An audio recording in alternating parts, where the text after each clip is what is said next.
I am blessed, highly favored, a magnet for miracles, and a solution for someone's problem. Let me give you a little bit of backstory here before we start our conversation tonight.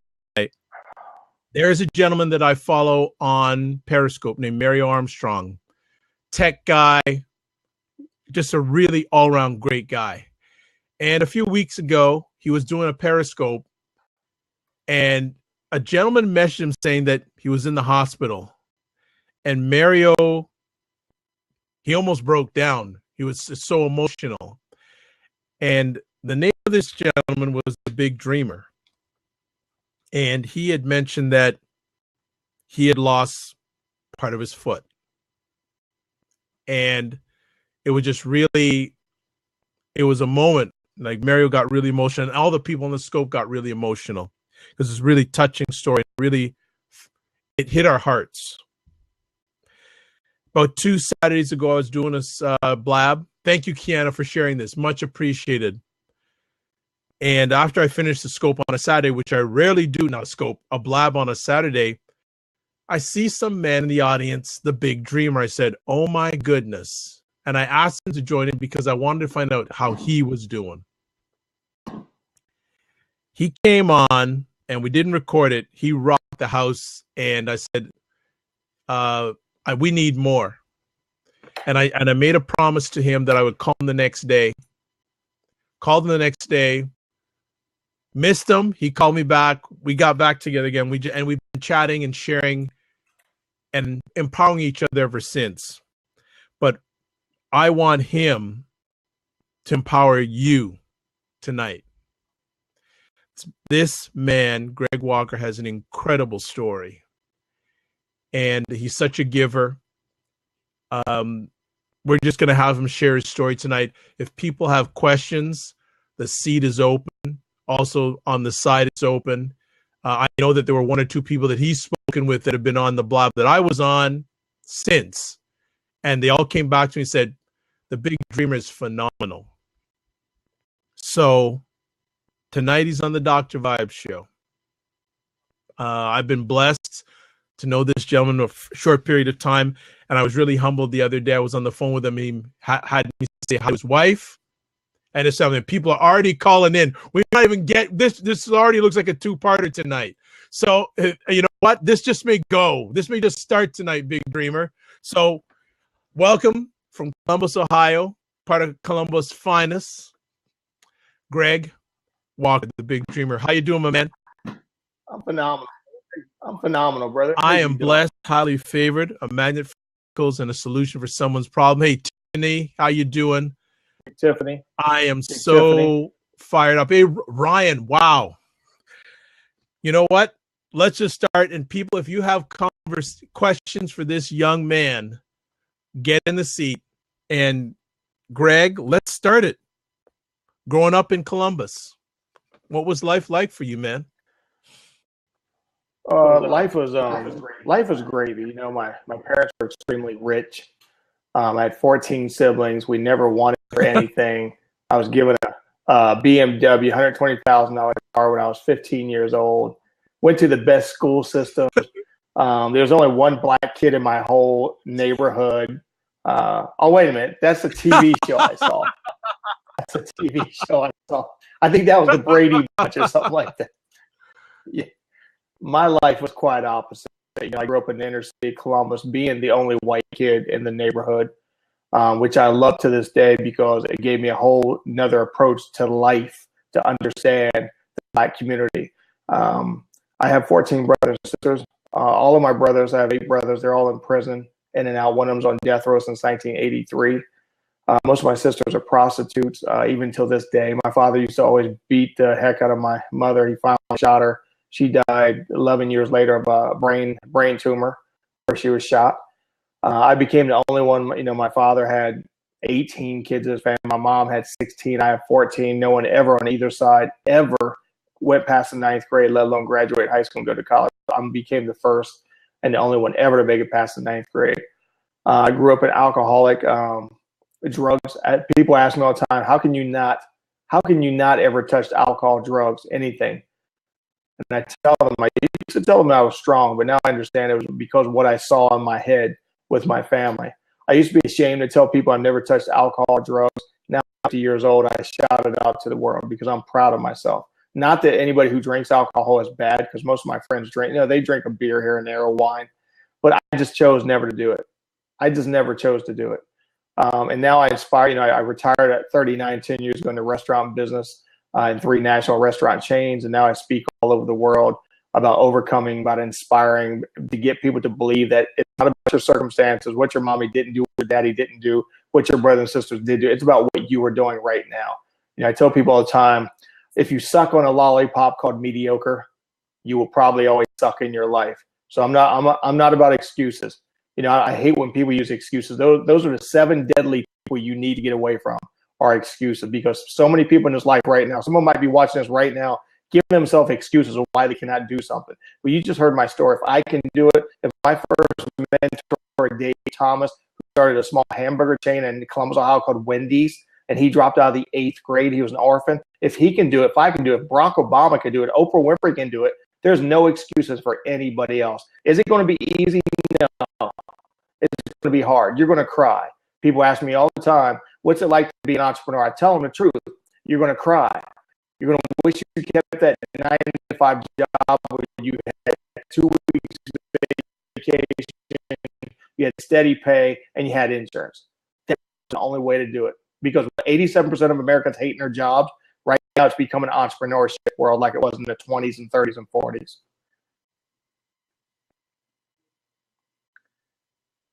Hey guys, Dr. Vod left, so I guess it's the Greg Walker, the Big Dreamer Show. How's everyone doing out there?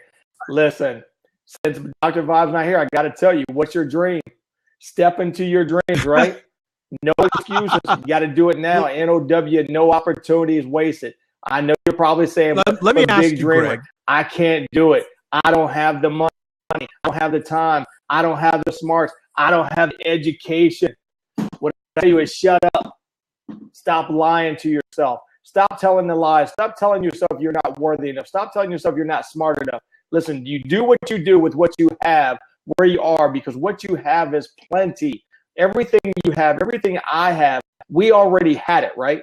We already have it in our life, but we let people on the outside. I told people today, listen, you have to go to your dictionary and you have to tear out the pages of every negative word, the word negativity, the word of failure, the word of hurt, the word of excuses. You got to rip those out of your vocabulary. You cannot have anybody in your life.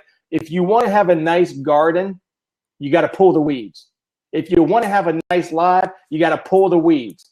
And those weeds are the people in your life. Those might be family members. Those might be friends. But you got to pull the weeds out of your life if you ever want to be a success. And I'm telling you what, if you use those excuses, you will always be a failure. And just because you fail does not mean you're a failure. You're a failure good. when you give yourself we lost excuses. Okay. Nice to see you First back, of all, Bob. I'm going to thank you. Second of all, I'm going to thank everybody that is already here. Really appreciate it. Again, if you have any questions for Greg, hey, welcome, Sir Charles Carey. Please jump into seat and ask. I want to chat about growing up, man. Like, how did you overcome that, brother? Like, I mean, okay. I cried a lot. And when I'm not afraid. No, I'm a big guy, played college football. I'm not afraid to say that I cried a lot. I cry till this day. Listen, one of my friends who I do a blab with tomorrow, one of her daughter's best friend was playing with his gun and actually killed himself. So I still cry, but I cried a lot. My wife, who's in there with me now, we went to high school together, grew up together. We've cried a lot. And there's times, I'm not going to tell you, I have doubts. I have doubts all my life. We all get scared. We do. But we winners, we successful people, we get back up. Listen, I hated my life when I had to pick worms and put them in coffee cans and sell them to the Asian bait stores because I needed food to eat, right? I hated that. But that's where I learned to be an entrepreneurship, because I found out when my brothers and sisters, if they're picking 3 to 4 cans, I didn't want to come out there again. So I would stay longer and I would work harder. I would grind, I would hustle, and I'd pick 20 cans. So I wouldn't have to come out the next night in the rain to work 12 hours to pick up worms. So that's where I fell in love with that. Plus, in my book that's coming out pretty soon called Dream, Grind, Hustle, I talk about my wife and I who's in another room, was sitting in math class, and my first day of high school. Remember, no one ever made it past the ninth grade in any part of my family or history. And I was told by the principal I was asked to drop out of high school. Friday was Friday the 13th, and all I heard was people say Friday the 13th. That's a bad thing. And I said, no, that's a good thing for me because I'm number 13 of 15 children. And on my first day of school, when the principal asked me to drop out, he looked at me and says, young man, I know your 12 brothers and sisters dropped out before you, and you were number 13. Do I have to tell you that 13 is not a lucky number? So I embraced number 13 because I've done it. I made it. So it was my teacher, Mrs. Renee Rivers, who found me in the hallway that day crying. 8th grade teacher. She was there checking up with former students, me being one of them. And when she heard what the principal said, she took me down to the principal's office. She told me to sit my big butt down. She slammed the door, and I tell people I never realized a small Christian woman could scream and curse as loud as she did. But she did it for me. And she came out of the room. She stood up, and she was probably maybe only 4'3". She put her finger right up underneath my chin, and she always called me boy. She says, boy, don't you ever think you are your mother and father. Boy, don't you ever think you are your brother and sisters. You are Gregory Walker. And she says, I see something in you. Other teachers see something in you that you don't see in yourself. So she said, if I have to hold your hand to get you, and I nicknamed her Little Rosa because she reminded me and other students of Rosa Parks, a great civil rights leader. She took my hand, led me to class. She told me to wipe my tears out. And she says, I'm going to get you through high school. I'm going to get you through high school. And she did. I graduated 454th out of 455 people. I was supposed to graduate. And I tell this story now because I can tell it. But her and the other teacher set me in a room. They locked the door. And they said, Gregory, you're not going to graduate. I put my head down. She says, lift your head up, young man. She says, we see something in you that you don't see. We see why I saw you in the 8th grade, Gregory, standing out the window every day when I had to give you a D. I should have gave you an F, but I knew why you're staring out the windows. Your high school teachers here, tell me why you're staring out the windows. We all notice it. You're trying to make it out of your family. You're becoming a dreamer. We hear people call you the big dreamer all the time. That's why I wear this hat now, because people used to call me a big dreamer, and not in a good way. Not in a good way. So she walked me through high school, and when I stood to a standing ovation of 455 people, not one of my family members were there. Not one. My wife and her family, Mrs. Rivers and her family, when I stood there and I held my diploma, and I became the first ever on either side in the entire history of my family as being the first and only ever to make it out of the 9th grade and graduate high school. And I went to college. And it's funny because when I got off stage, I was talking to the principal. I was shaking his hand a lot, and I got off stage, and she says, Gregory, what did he say to you? Do I need to get up on that stage and put him on his knees again? I said, Mr. Rivers, he looked at me and says, Mr. Walker, I was wrong about you, and I'm glad I was wrong about you.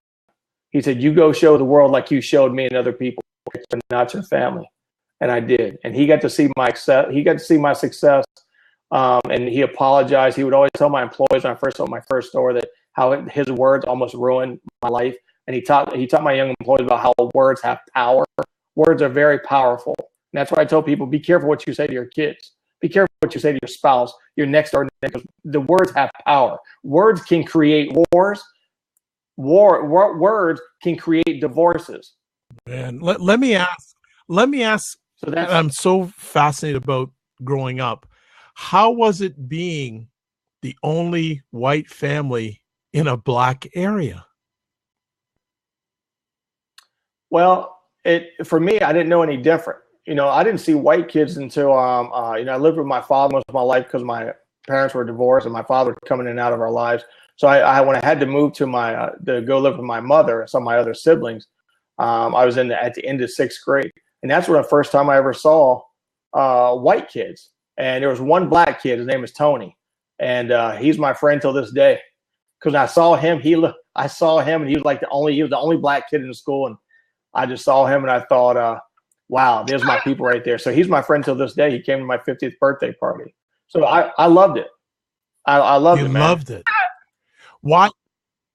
I did. I loved it. So what made you want to stick out? Like, what, you grew up in an environment that was very challenging.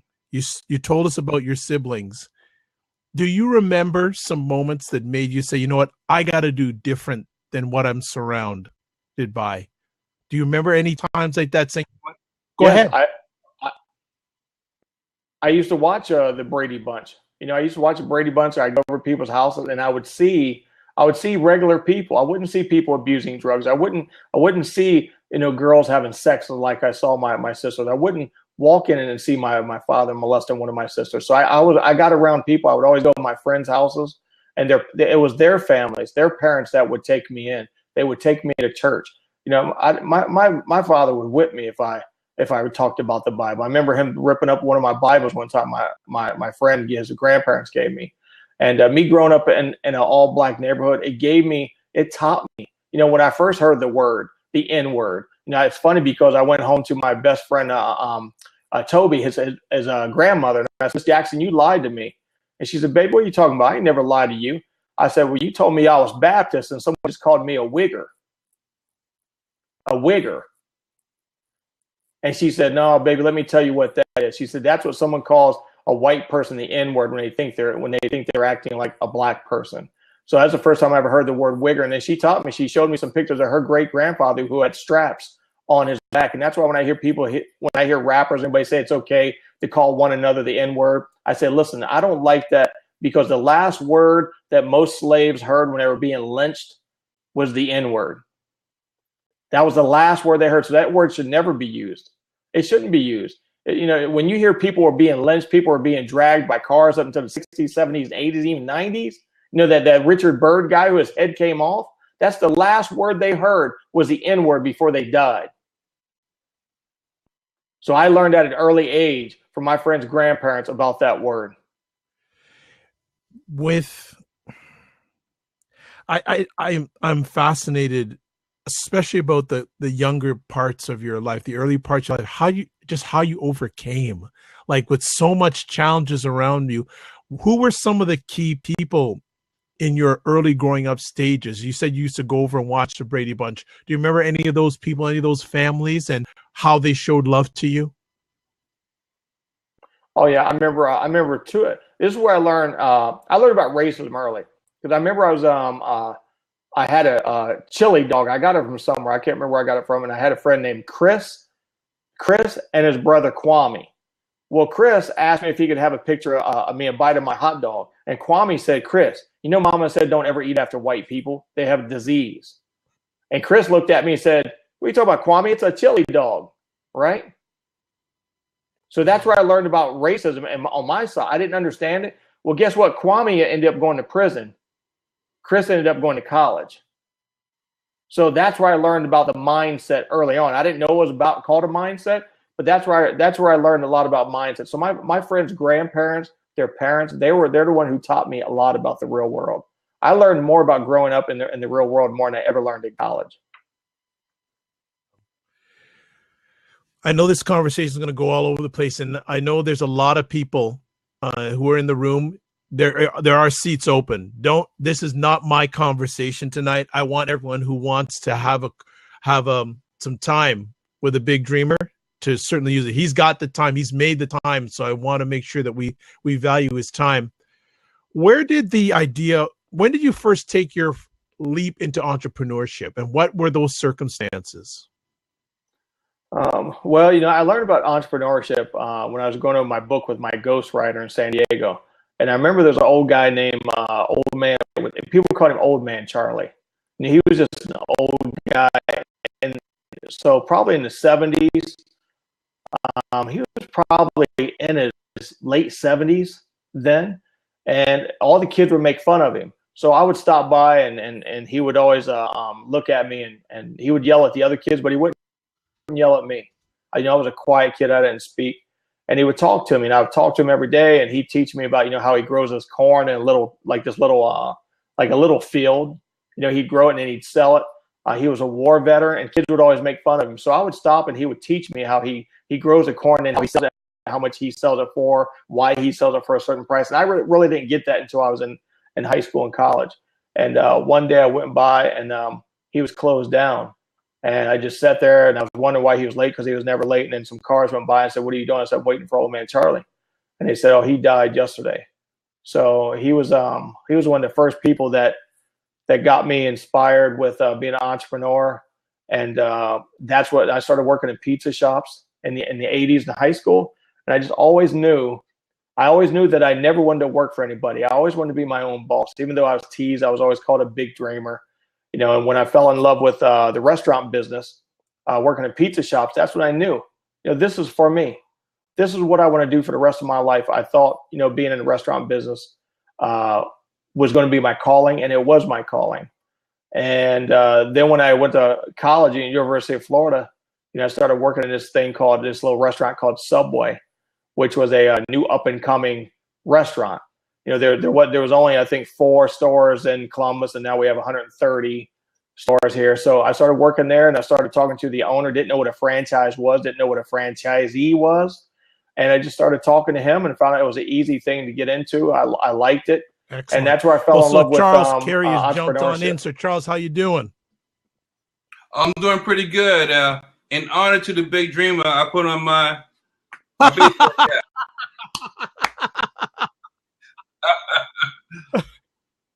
I know that, and I appreciate that. I know that, Charles, you had that. a chance to speak with the big dreamer over the phone, and you shared with me how excited you were to speak with him, correct? Yeah, we had a great talk. We talked for quite a bit, and we just jumped off a blab together. There you go. So what questions do you have? I know you've had conversations with him, but what questions haven't you asked him that you would like to ask him? And I'm sure that will incite other conversation with other people. Well, in the short time that I'm getting to know the big dreamer, it's almost ridiculous to ask a question that I would ask, because I already know from what's inside of him, I'm going to get an answer that is so fortified with nuggets and positivity that it doesn't really make sense to ask it. So if I was asking it, I would be asking on behalf of everyone else in the chat. Well, to do it. What's the hardest thing or the toughest thing for you, Greg, in this business as a speaker or as an entrepreneur, but whether it's speaking or not? What's the hardest thing for you? Overall. As just speaking, or just an entrepreneur in general? Overall, I think being an entrepreneur is easy. The process is hard. The process, like I tell people, I tell people all the time, if you want to become a millionaire, and if you want to get in the franchising business, I can teach you how to become a millionaire within 5 years in a franchise. It's easy. If you're willing to put the time in, I can get you there 100%. All you got to do is put in the grind and the hustle. I can lead you. I can give you people. If you want to open a daycare, I have people in the daycare business all around the country. If you want to get in the Subway, I know I'm the Subway dude. If you want to get in pizza, if you want to become an author with an author franchise. So I tell people, franchising, you can become a millionaire within 5 years if you want to put the work in. The speaking business, I think I told you guys I never spoke till I was 10 years old. Dr. Vod knows that my wife, he spoke to my wife. She told him how quiet I was, how I never asked her to marry me 28 years ago. I was so shy. I gave the ring to her only sibling, her sister Terry, and said, please ask your sister to marry me. And I went to my boy's house. And she called me. She says, you know what? Yes, I'll marry you 28 years ago. So that for me, when I joined Toastmasters 2 years ago and I went to the World Championship Public Speaking in only 5.5 months, I couldn't speak, but my doctor told me they taught me how to speak. I think if you put yourself out there in the world, someone once asked me, how do you become a rock star? I said, get up on stage and rock. How do you become a pianist? There's a guy on Periscope. He takes his piano and he puts it in the middle of the street all around the world. He's in New York right now for 2 months. He puts it in the middle of the road and he plays the piano on Periscope. That dude's a rock star. Right. That dude's a rock star. And he just smashed his hands up. He moves it and everything. So the hardest thing about in speaking is just you got to put yourself out there. That's all I did. I've only been speaking for less than a year. And I'm already speaking in Zambia, Africa, Vegas twice. You got to put yourself out there. And if you put yourself out there, eventually someone will find you. Listen, one of Will Smith's proteges, his name is Bert Kreischer. He was a comedian, right? Okay. He only did stand-up comedy for 5 weeks. 5 weeks. And Will Smith was in the audience and found him and said, dude, you're going to be something. 5 weeks. I know guys in the comedy business has been in it for 30 years and they ain't got a break yet. So I do believe there's two things for you, if man. you put yourself out there. What's that? So there's two I'm things sorry, for Charles, you. I didn't hear you. Two things in your future. What's that? There's two things in your future. What? It's going to either be Crush the Stage or the Full Throttle Conference. I know tomorrow you're going to be on the Blab for the keynote after the show, and you'll get a chance to talk to Del Toro. So we got to get you out to Crush the Stage and the Full Throttle Conference for 2016. Because I think you have a strong story, and I think there's going to be a lot for you to take away from that experience. I'm ready, brother. I speak to the world. I believe at 48 years old, I used to get depressed. I told you I got depressed at I was 48 when I started speaking. Remember I told you Les Brown's mentor, Mike Williams, says, young man, 48 is your time. 48 is your time. So now I embrace that, and I just inspire everybody, Is it just brother. me, or is there audio? I'm ready to just speak to everyone who wants to hear. Is it just me, or is there audio issues tonight? Because it sounds like it's really choppy. It says you got a poor internet signal. Okay. All right. Okay, I'm going to make Greg a host, and I'm going to refresh because my internet signal's okay. So I'm going to refresh. Hold on here.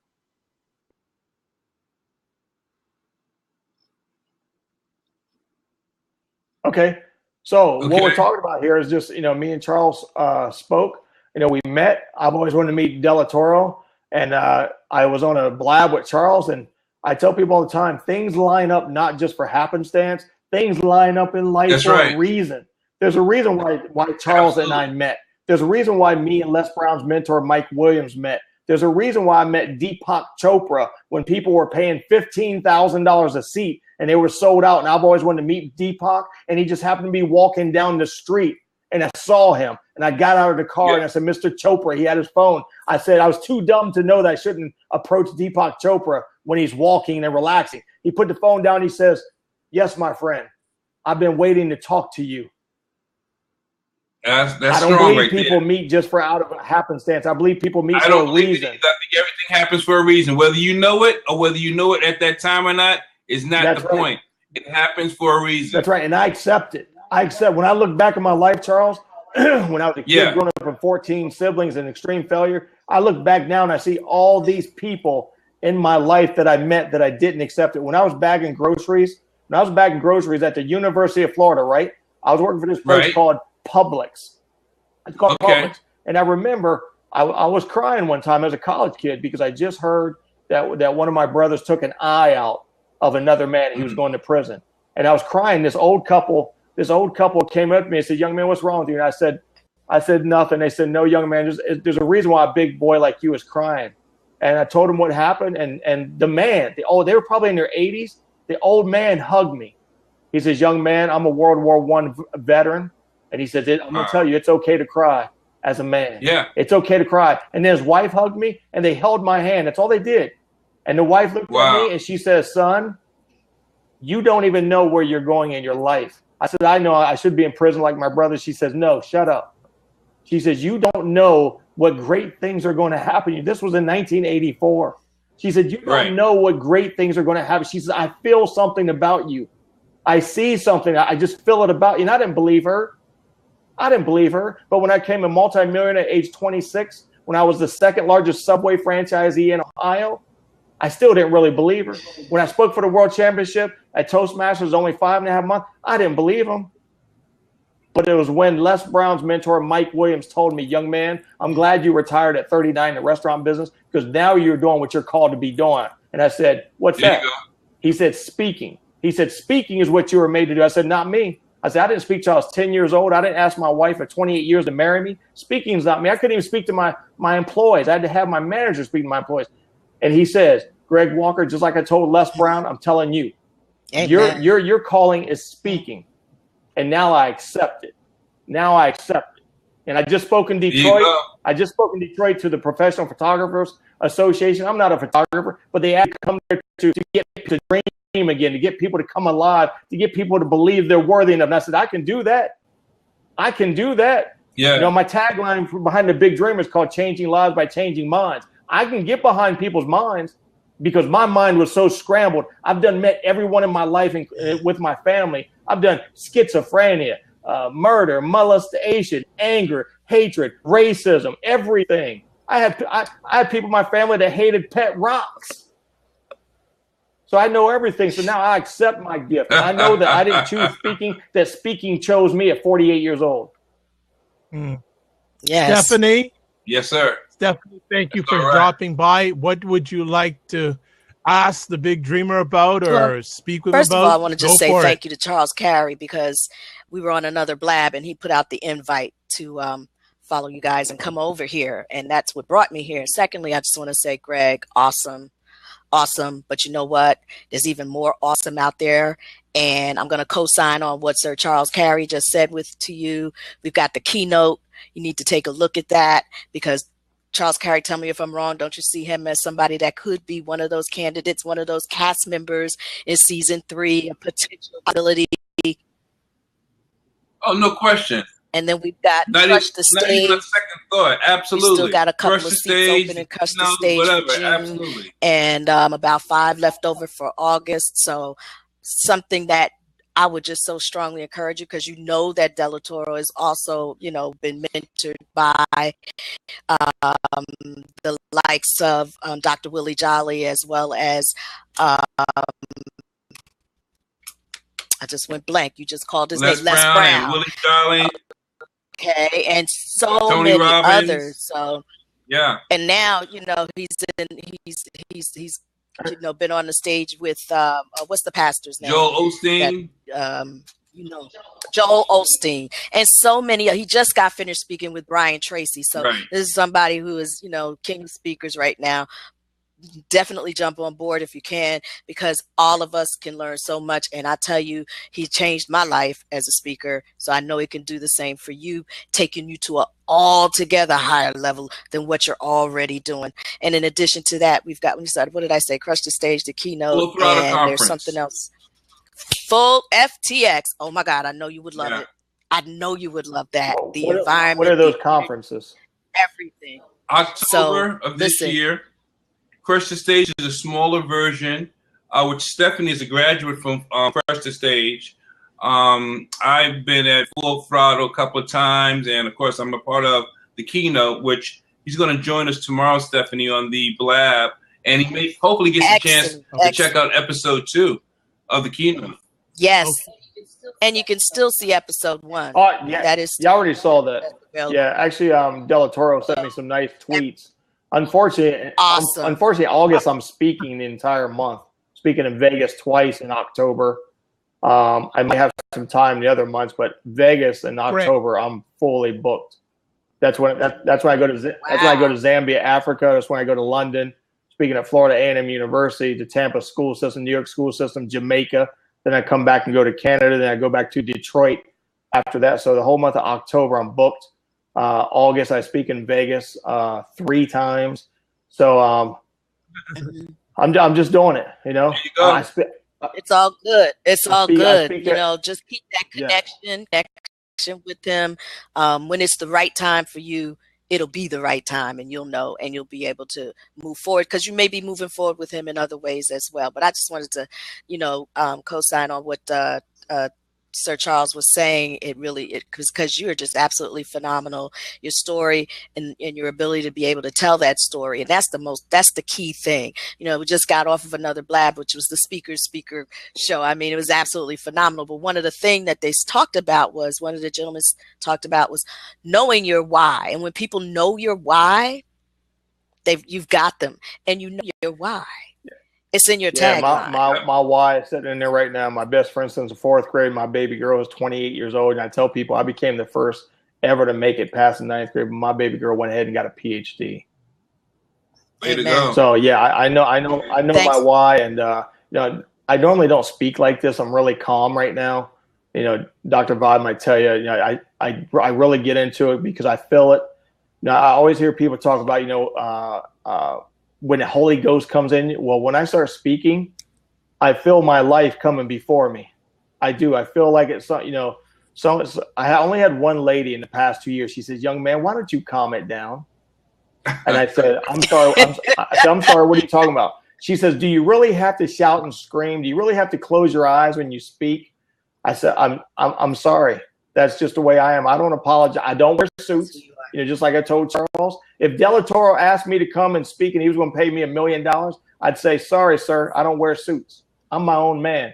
I didn't get it 50 years old by being someone else. So I'm my own man. I do what I want to do. Like I said, I retired at 39 in the restaurant business. I wake up every morning and I'm my own man. I told Charles and Dr. Vibe about how I was called a fool because I turned down $10,000 to speak because they wanted me to wear a suit. And I said, "I'm sorry." And they said, "What do you mean?" I said, "I'm sorry, I can't speak." And they said, "But you're just going to get off that easy?" I said, "Yeah, I don't need it. I'm not going to compromise myself. I'm not going to compromise." Well, just like when I was on Periscope and someone said, "Hey, you talk a little bit too much about God. You talk a little bit too much about Black people. Why you always got to do the Black History Month with Dr. Ruben and Rana? Why you always got to talk about Black people for? Why you always got to do this?" And I said, "Listen, I'm going to turn you into a magician, not a musician, because musicians play instruments. I'm going to teach you to be a magician." See, I played with the stupidity a little bit to show them that I'm a little bit educated. So I said, if you want to make me disappear, if you don't like what the Big Dreamer talks about, hit that little X up there and you'll be better than David Copperfield. You'll make me disappear. So I don't compromise myself with anybody. I am me. I'm the best. I love me some me at 50 years old. I'm the most confident person. I love me some me. My wife would tell you in there 10 years ago, I was sitting in the back of the bus like I was in Birmingham, Alabama, and I was Black. Now I take the first seat. If I ever came to De La Toro, any of his events, you know what? I'm going to be there 3 days early so I can sit in the front seat. Now I'm going to wear my ball cap and I'm going to wear my clothes. That's it. I don't get in the back anymore. It took me till 48 to love me some me. But you know what? It's all about being your brand. That's what it's all about. And if that's your brand, that's your brand. I argued that's with it. Toastmasters so about it's not an issue. And what you're wearing is not an issue. That's not an issue. What you wear is not an issue. Whether or not you're coming with energy. Yes. And there's a marketplace for everybody. And and you already talked about being a magician and how to disappear. So really, there's plenty of people out there. Each and every one of us has a different brand, and each and every one of us, there's a marketplace for us. I get you totally. People look at me sometimes like, "Stephanie, I'll never know who you are because you're always changing up the hair, and it's never the way everybody else." So I'm wearing half of it shaved off and half of it with locks, and more of them being about to be shaved off in a hot minute. Sometimes it's shaved. I have been like Charles Carey once. Okay. Hello. So, and I'm dealing with people who are wanting to do business with the government and showing them and navigating them how to market and sell their goods and services to the government. No, I am not typical.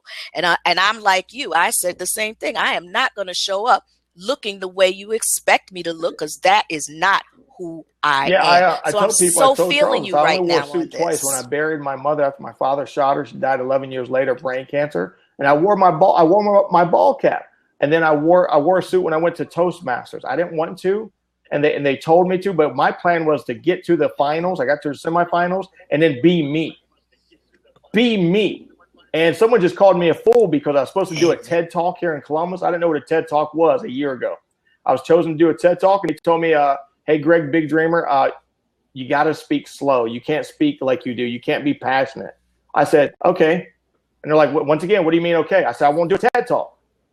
And like, "So you're going to give this chance of a lifetime of opportunity?" I said, "I have my lifetime, my opportunity. I have my wife at 28 years, my daughter, my sister's 2 little girls in there. I don't need this opportunity." So what did they do? They said, "Okay, if you cannot speak slowly, how about you coach our 12 speakers?" So now I'm an official TED Talk coach. I'm coaching 12. But they looked at me, the director, and he said, "Greg, I can't believe you're turning this opportunity around." I said, "I don't need this opportunity.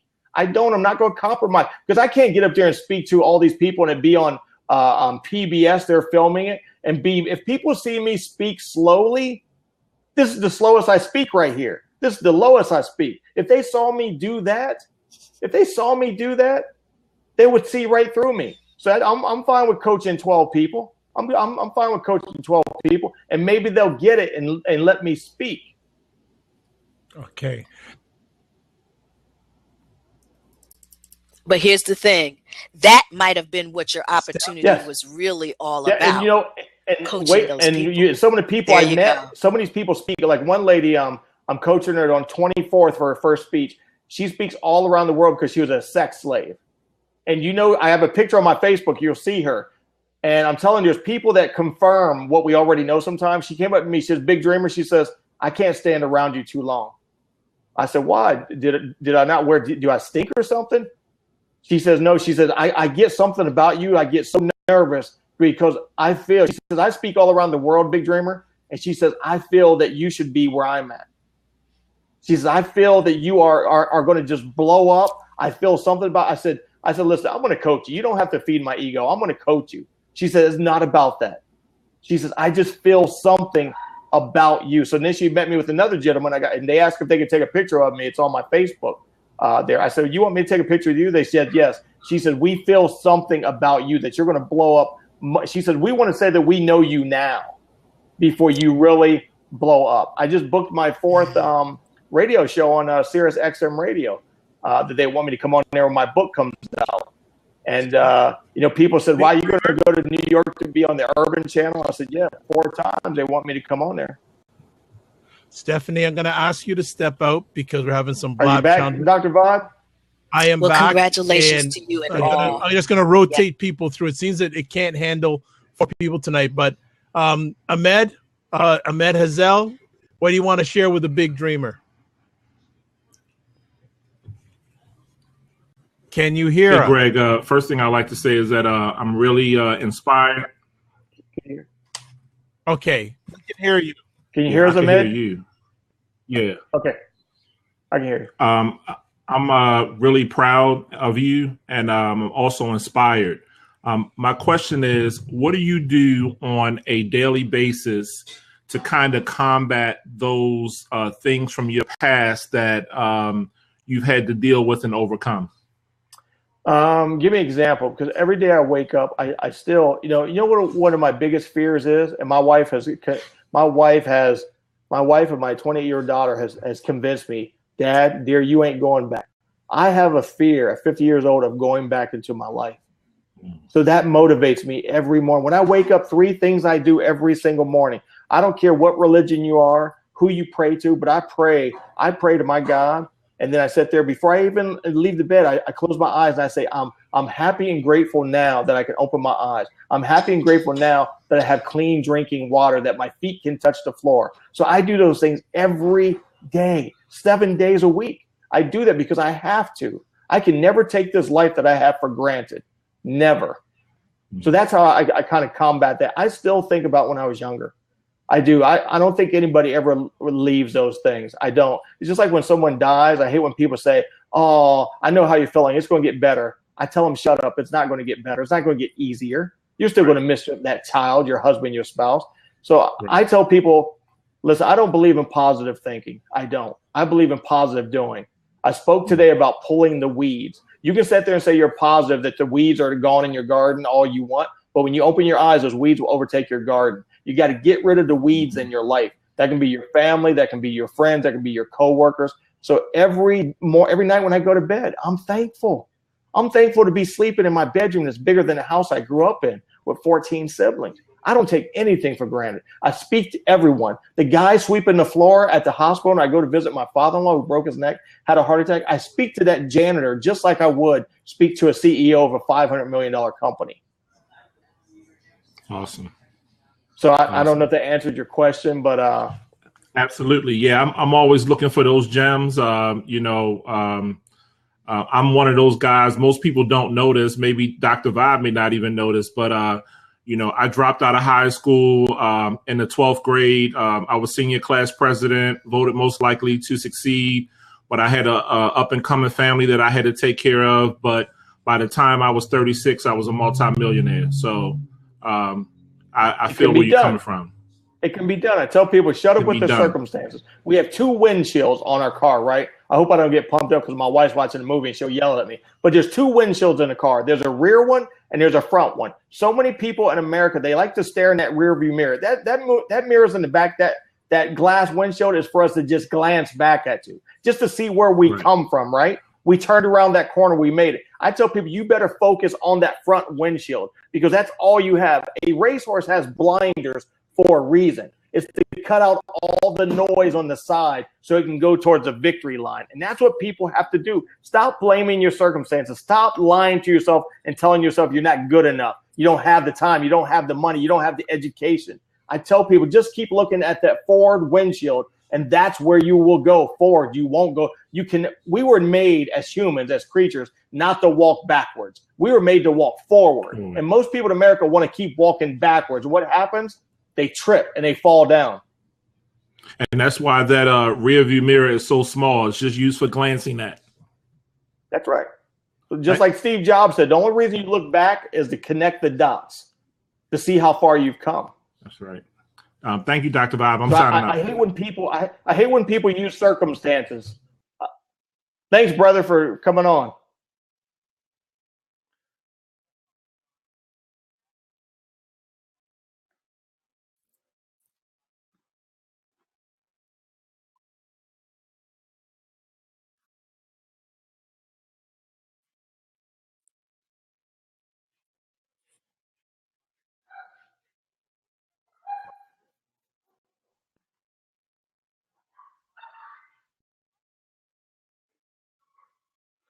How do I bring that straight to my children? My daughter, who was born not with a silver or gold spoon in her mouth, she was born with a platinum spoon in her mouth. So what did my wife and I do? She just brought my childhood friends, who people, there's certain people in this life, they say they're still in the hood. Well, my hood friends came to my 50th birthday party. We always made sure my daughter knew where we came from.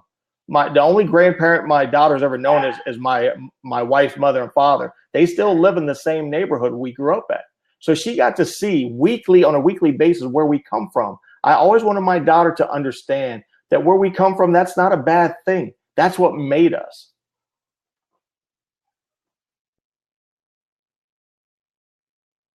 See you, Charles.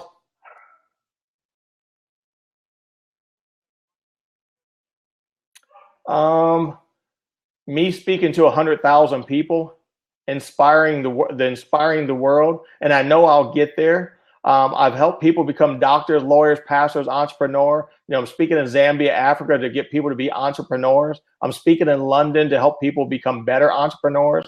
So when I speak in front of 100,000 people at one time, that's one of them. When I can get the world to believe that it's not their circumstance. Listen, I just saw a girl, I think it was in Wisconsin. She became the state gymnastics championship with no legs. She was born with no legs. All she had was her torso, and she became the state champion. Don't tell me you can't become successful at something. There's a dude who ran the Olympics with 2 artificial legs. Don't tell me you can't do something. So my dreams are still to inspire people. I don't care what age, where you come from, to understand that your dream, you better live it right now. It's better to live it one day than to go to your grave and never live it. So I still have a lot of dreams about reaching people to success.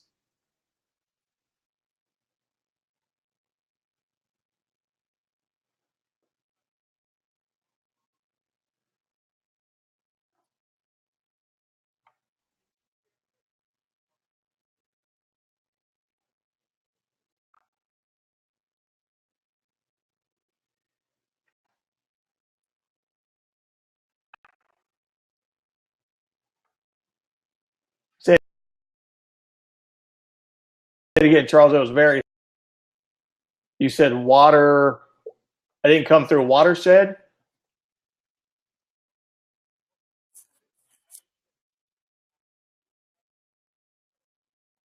When you say watershed, what do you mean? Remember, I'm a plain dude.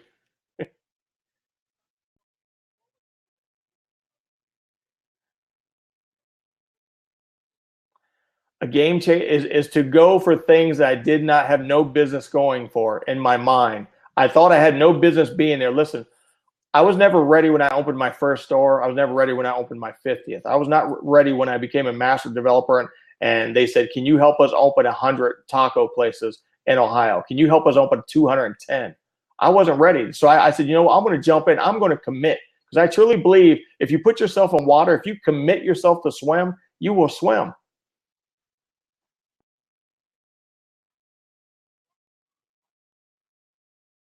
I used to eat at it when I was a student, a freshman at University of Florida. I used to, and that's why that was the first franchise I've ever heard of. I never heard of a franchise. No, I started speaking to the owner just like I met you. It was easy to get into. I knew I never wanted to work for anybody because I didn't like taking orders from people. And I was called, I was called a fool and lazy because I didn't want to work for anybody. But where are they at now? Now they ask me for advice. Now they ask me if they can ride in my car. Now they ask me how they can get in business. So I tell people, let people laugh at you. Let them. All the greats were laughed at one time.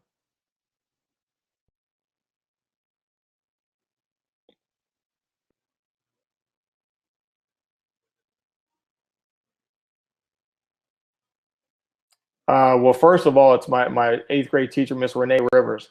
I've spent time with Shaquille O'Neal, who's 7'1", but none of them compare. Deepak Chopra, I spent time with him. I spent 7 hours, or the billionaire Fred DeLuca, a little bit of time with Warren Buffett, with John McConnell here, who owns the Columbus Blue Jackets. But none of them compare to my eighth grade teacher, a small black woman, about 4'2", who I nicknamed Little Rosa after Rosa Parks. None of them compare to her. She changed my life.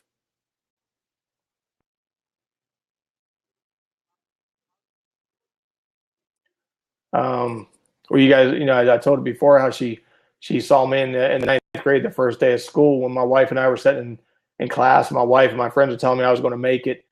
And when I was called down to the principal's office and he asked me to drop out, just for the reason my 12 siblings dropped out of the ninth grade on the first year. And he knew my family story. And when she grabbed me that day and she took me to the principal's office, and she came out of there and told me that, don't ever believe that I'm my mother and father, I'm my brother and sisters.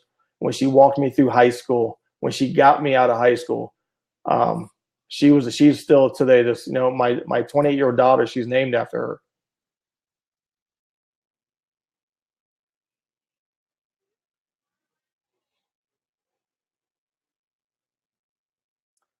Yes. Well, I had a couple people, my friend Michelle, her parents, George and Juanita. They're the ones who would take me to church. They're the ones who taught me about things like what a Mercedes-Benz was. They taught me how to hold a knife. They taught me how to not burp at the table. So they were the first ones. But Mrs. Rivers was the first person who actually loved me for being for me. She didn't want something out of me. She had love for me. She loved all kids, but she loved me because, it's kind of like when, I tell people all the time that DNA is not blood. I do not believe that blood is thicker than water. I don't. I believe good blood. If you look at my father's tombstone, there's 14 names in there, right? There's one name missing. Whose name is that? On Mrs. Rivers, she has 3 kids, but there's 4 names on her tombstone. Who is that 4th kid? Her favorite student. Yes. So Mrs. Rivers is my life. She is my life. There's 2 people I talk about, Mrs. Rivers and my friend, my brother, T. Wayne Gatewood, the builder. Every time we're celebrating his 1-year anniversary of his death. If everybody can look up T. Wayne Gatewood, the builder, this man lines up with, he's Dr. King, he's Rosa Parks, he's Malcolm X, he's Gandhi, all into one. And I talk about him on every radio show I go, every TV show. Every time someone talks to me about success, I talk about members, and I talk about T. Wayne Gatewood, the builder, because those are the 2 people who they changed my whole life.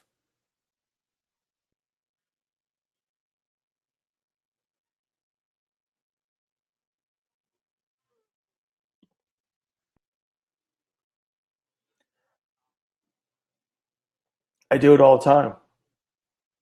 My wife and I, we about a month ago, we sat in our bedroom, which is bigger than the house I grew up with, 14 siblings. We were sitting on the leather sofa, and we both just cried. And because we just kept looking at each other like, we can't believe we're here at 50 years old. We can't believe we're here. How did we get here? And I used to hate my success. I used to think, why am I my brothers are locked up or in the crazy home. My sister's on the street. So yeah, we said every once in a while we cry with joy because we can't, and then we look at each other and say, okay, how can we help other people up the success ladder? Because I truly believe what Horace said, we should all be ashamed if we leave this earth without making some major contribution to the world. So every day I wake up, I don't have to get up and go to work in the morning. I put my nieces on the bus and I go inspire people. That's what I do. I speak everywhere. Money isn't everything. Money's great. Money gives me go ahead. No, I don't talk about money when I talk about success, because money is the secondary thing. I always talk about impacting the world. If you make an impact on the world will make an impact on you. But so many Americans want to talk about 6 figure, 7 figure, and they never talk about how they're going to help humankind. And I tell people, when you start thinking about serving people, serving the world, that's when the world and people will start serving you.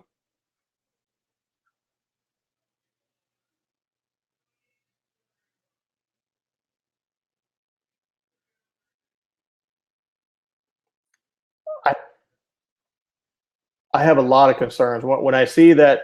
When I go down and talk to the juveniles down in the juvenile center, when I see 67 black girls out of 80 boys ready to see the judge, I see a lot of kids who are in pain, and I do believe it's all because of all the negativity that's around them. The music. I don't care if it's rock music. I don't care if it's a rap music. It's the TV, it's the YouTube, it's the Atlanta Housewives. And plus, when you talk about the parents who should have never had babies, they had babies. I don't believe there's bad kids. I believe there's parents that are just role modeling how they were raised. But with all the stuff that the kids have to conquer, with the cyberbullying, you have kids that are 9 years old who are on Facebook, and their parents don't know you have to be 18 to be on Facebook. So I worry about the generation. That's why I do all that I can. I tell people, when people say, when they get into causes, I ask them, what are you doing to help? What are you doing to help? It's like those things, the ice bucket challenge, right? How many of those people actually gave money to the ice bucket challenge? Very little. Very little. They just did it for the goofy calls, pouring stuff over. Now you have the people who are doing the push-ups for the 22 veterans that commit suicide today. I refuse to do it. Because I say, how many of you will go down to a veterans association and work with some of those people? How many of you will get on the suicide crisis line to pick up a phone and talk to one of those soldiers who are ready to commit suicide? Don't do some stupid ass push-up thing. Go volunteer with those people. Pick up a phone and talk to one of those young men or women who's ready to take their life. That's what you do. I worry a lot about the young people.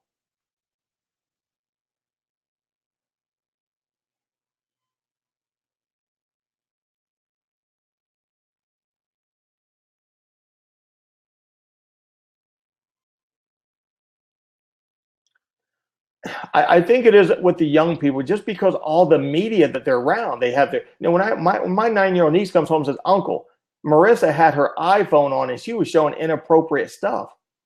At 9 years old, she's looking at stuff she shouldn't be looking at. At 9 years old, she's seeing stuff that you and I probably didn't see till we were 16 years old. At nine. When you hear that the STDs that young kids are getting right now, it's chaos. But you know what? If we all do our part, listen, I'm speaking to the Jay Richardson Foundation. He played for the Oakland Raiders June 9th. And his mom is a dear friend of mine. When she says she's a retired French teacher, when she goes into the school where we went to, and there's a girl sitting in there with a boy's hands in her pants in the 9th grade in front of the class. And she pulls out in the hall and says, young lady, why are you dissing yourself like that? The young girl says, listen, my mama comes into my bedroom every day and says, bitch, get up. See, that's the problem. Her mama comes in every day of her life and yells at her and says, bitch, get up. So that's the problem. We have to connect with the parents. We have to let the parents know that it's you who will mold your kids. Listen, my 2 nieces in there. I taught them about their menstrual cycle. I taught them about their periods because I'd rather teach them about sex before they hear the wrong stuff out on the street. And most parents, they make a school system the babysitter, and they don't do their job of raising their kids, so they let the street. Listen, I read a statistics 5 years ago that said something like 60% of honor roll student girls, they said they didn't think they could get pregnant if they had sex in the back seat and the temperature was below 30 degrees. That's the information. That's the information. So everyone needs to do their part. People need to volunteer. Listen, if America just volunteered 1 day a week with kids, imagine how many people, just 1 day, 1 day a week, 1 day a month. Come on, you can turn off a Jeopardy or Atlanta Housewives or do something and go speak to some kids. Listen, I speak to some of the roughest kids in America, and they speak to me. They want to shake my hand. They want to get a selfie picture. Why is that? Because I don't talk down to them. I talk to them with love. I tell them, look, I don't have to be here. I'm here because I love you. These aren't some little rich white kids like where my daughter went to school. These are some of the roughest kids in Chicago, in Columbus, Ohio, and in Compton. And it's because I speak to them as a person, as a human being. I don't speak down to them.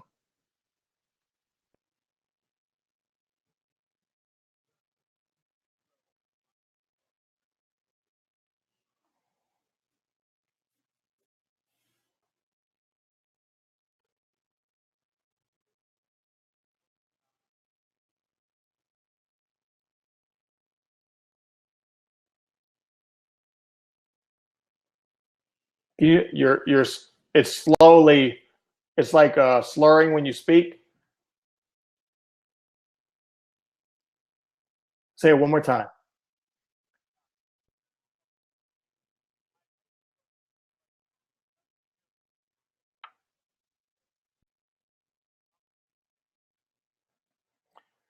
Man, just sit down with them. Don't yell at them. If you don't like a song that they're listening to, sit down and listen to the song and say, son, daughter, can I listen to this with you? I don't understand it, but I want to listen. Tell me why you like this song. Tell me why you like this. When I hear parents just screaming at their kids, turn off that music. No, sit down and ask them, why do you like this? Listen, at one time, they thought Elvis was the devil, right?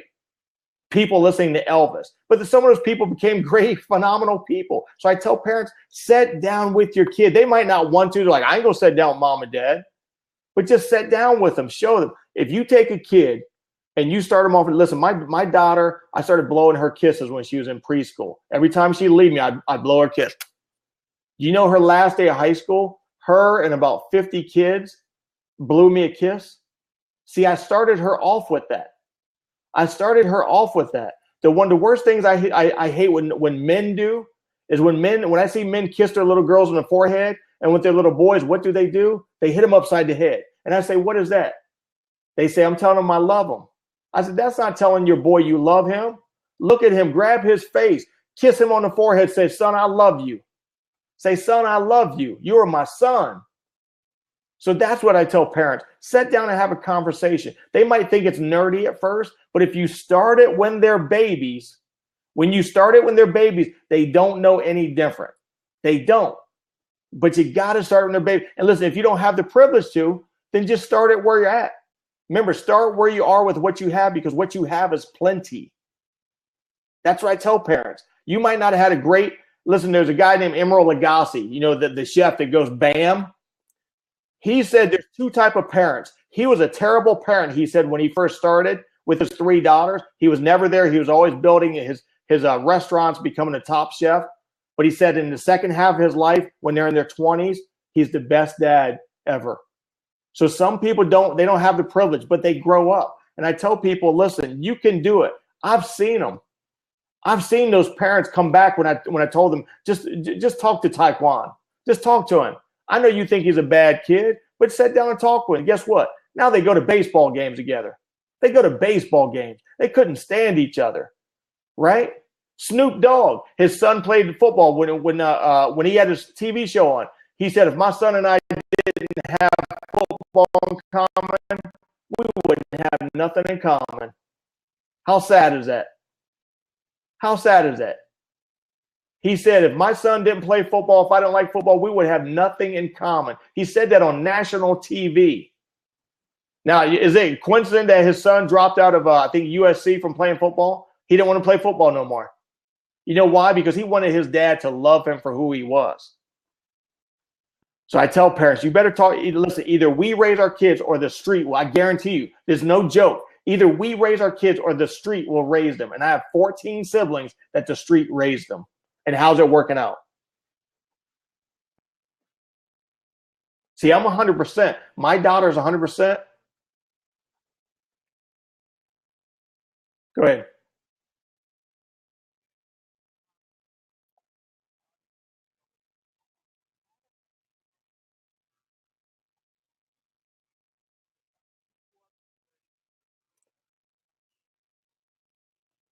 The neighborhood I grew up is worse. And what's happening now is the super rich that run Columbus are kicking all the people out who grew up in the Section 8 houses, and they're tearing them all down and making new beautiful condos that are $300,000, $400,000 for 1,000 square foot. So it's forcing those people who lived there for years out. So it's getting worse. It's like they say, there's no in between anymore. It's either you're wealthy or you're not wealthy. There's no in between. So it's getting worse. I still go down on a weekly basis down where my wife and I grew up at on a weekly basis. And it's getting worse. It is. And then I see the people at the top, it's getting better. So there's in America, if they don't change something, there's going to be no in between. It's going to be like when you go to Brazil. If you go to Brazil, there is no in between. It's either you live in a hut or you drive a Bentley.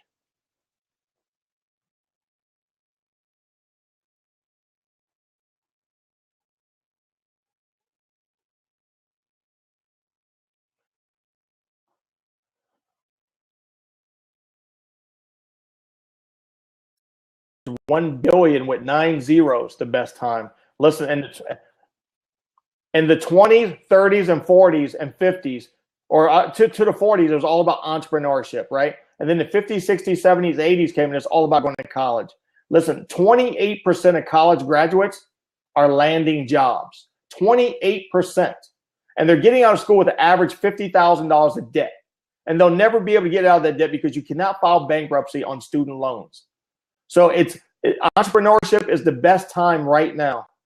And I hear people say, well, it's not a good time. It's always a good time to become an entrepreneur. You can look at all through American history when people have made tons of money in the worst times.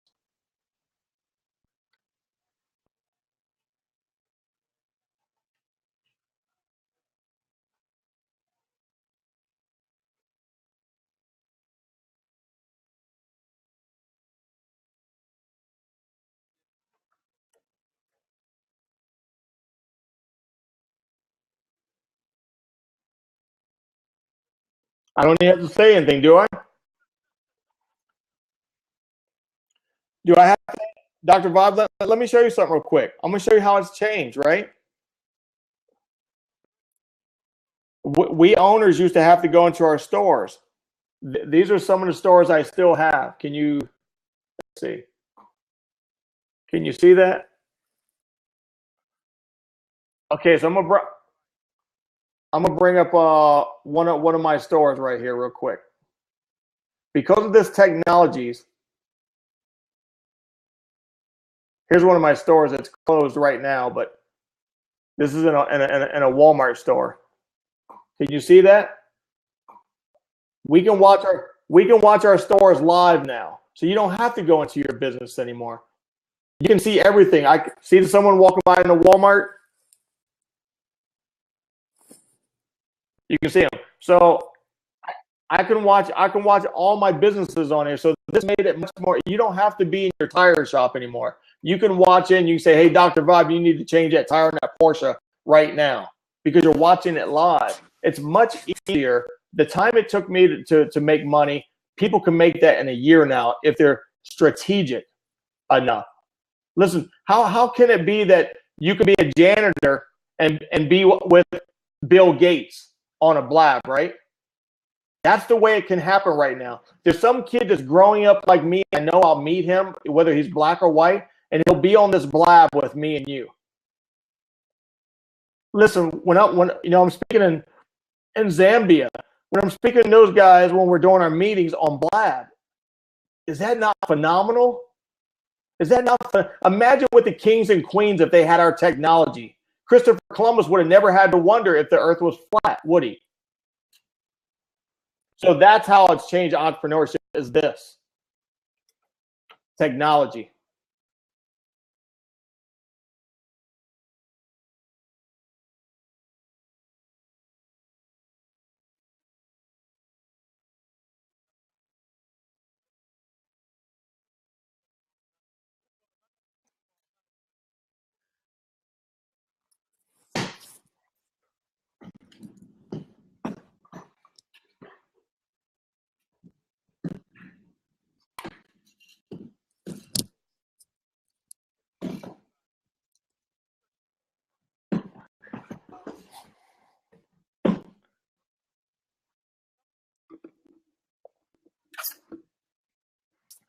Well, my wife and we don't go to bed till like sometime 2:30 or 3. We're trying to make that better now, because I'm either doing a blab, trying to help someone in their life, their business.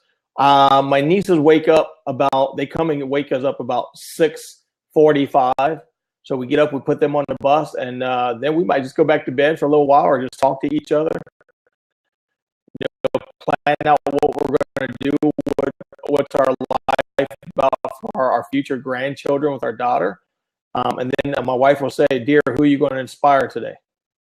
And I'll go to a Walmart. I'll go talk to one of my friends who's not having to go to college. What fortune that I just booked a fourth radio gig on Sirius XM radio tonight. So that's my daily life. I go to the movies a lot. I just went to a movie today. Last week I saw 8 movies. I lived the life that I dreamed of, because I dreamed it. Like my shirt says, "Dream, Grind, Hustle." The name of my book that's coming out. I made my life. I planned my life. If you plan your life, it's just like a GPS. Your GPS will tell you where you're going. You have to map out your life. You have to write your goals down every single day. I write my goals down every single day in my head of what I'm going to do with my speaking career. Who am I going to go speak to? Who do I want to go speak to? Who do I want to elevate, and why do I want to elevate them? So that's my day right there. Every day I wake up and I get to do what I want to do. And to me, that is success. The success for me is the guy who's a plumber and wants to become a teacher. That's success. The success is the dude who gets up and he goes and does whatever he wants to do, like I do. That is success. It's not necessarily money like most Americans think. It's not. Success is doing what you want, when you want, with whom you want, and as much as you want. That is success right there.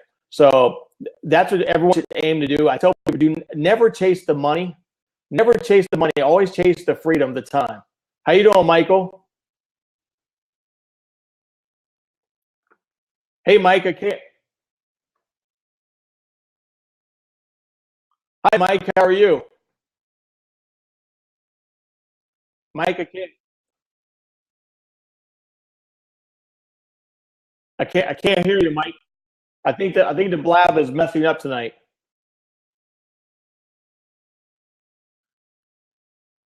And I've been hearing a lot about that. I've been hearing a lot about blab having problems.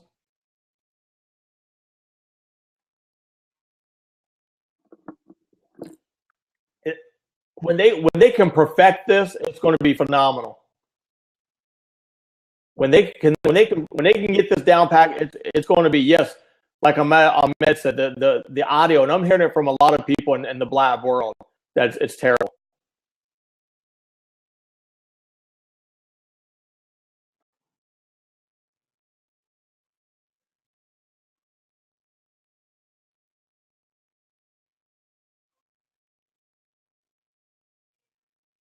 Yeah, I can't hear Mike.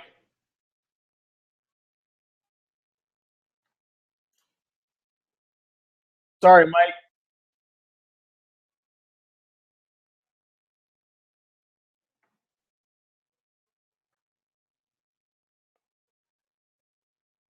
I'm not writing a book. I have a ghostwriter. I didn't know what a ghostwriter was. I didn't know what a ghostwriter was until a year ago. She called and said she heard my story from someone and she had to get it out there. So no, I just speak to her, and she puts it all down. She asks me questions about my life. But writing a book, I think it's pretty easy. She's going to help me start writing other books, but I'm going to do it myself. She's going to teach me how to do it, because I want to write business books. I want to help people. I want to get the message out. I know I can't write, but you and I spoke about this, about dictating. Like you and my wife says, all I have to do is take my voice and put it on something, and that's another book. I tell everyone has a book inside them. Everyone. I believe everyone has a book inside them, and they should not leave this earth until they get their book, their story out into the world. I don't care what you think other people need to hear. It might not be what everyone wants to hear, but it's your story, and someone in this world is going to hear it. Plus, it's a legacy for your family. That's my legacy, is leaving my book, my life story.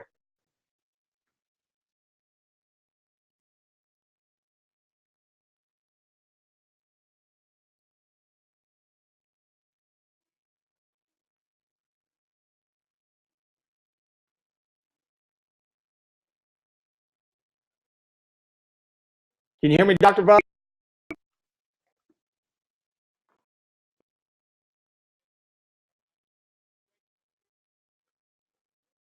I can hear you a little bit.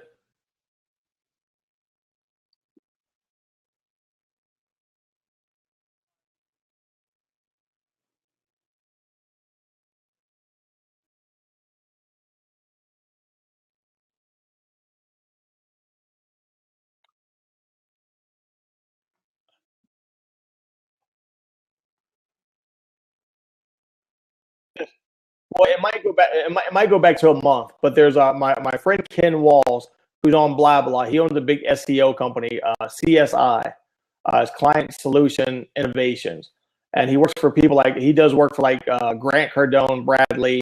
Well, there's a young guy who works for now, and his name is Alex Ving, and Alex was delivering pizzas for a big pizza shop here. He was a national singer with a band. They had a record contract. But at 25, he knew that his life wasn't going that much further. So he knew he had to get a career. He always loved computers. So he was delivering a pizza to my friend's office, and he took the chance. That's why I tell people you got to step out of your comfort zone. You have to step into your dream. Well, he took a pizza there, and he stuck his hand out, and he says, "Hey, my name is Alex Ving. Are you guys hiring by chance?" And my friend Ken Walls just happened to be there, and he was the guy. He shook his hand. And now Alex has the career of his life. He is so happy. He works weekends. He loves it. He's a salesman. It's his dream.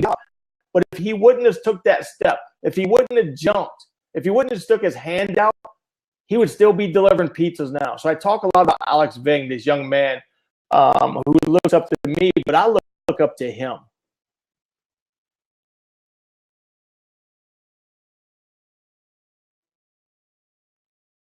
Can you hear me, Dr. Vibe? You're frozen.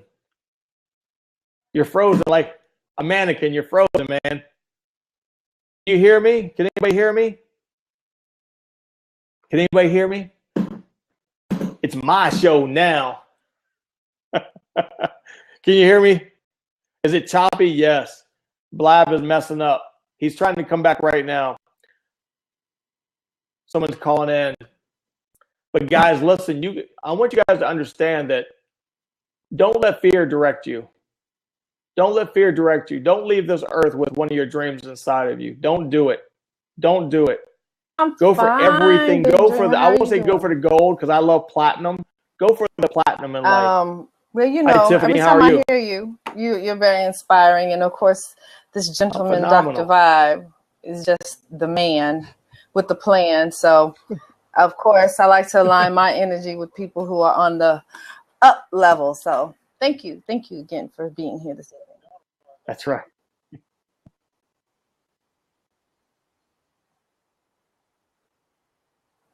No, thank you for the kind words. Thank you for the kind words. I tell people that Dr. there's two ways to go, up or down. And it's just the overwhelming desire to do good in this lifetime and to inspire other people's lives and to get them to support them in being their best. Sometimes it gets to be overwhelming, and sometimes we feel like, I'm so little in this pond. What can I possibly do? And then the answer for me is always just keep swimming. Like, it's just like you just got to keep going because, when I look at what I think is little, then somebody always comes around and goes, oh my God, you've done so much. And especially the people that it's been done for. So I appreciate you guys constantly inspire me to keep striving and to strive higher.